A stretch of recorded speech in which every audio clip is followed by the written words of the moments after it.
愛着を持つということ、それは物を大事にすること。愛着が宿るということ、それは思い出がよみがえること。愛着を覚えるということ、ボロボロなものに見えてもピカピカな記憶のまま残り続けること。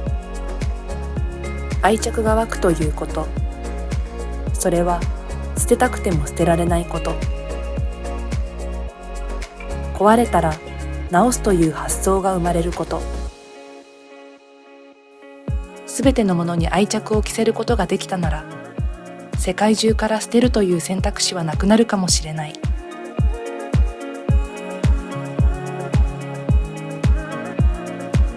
愛着を着ること、それは地球を救うということ。愛着を着る、Do リペアーズ。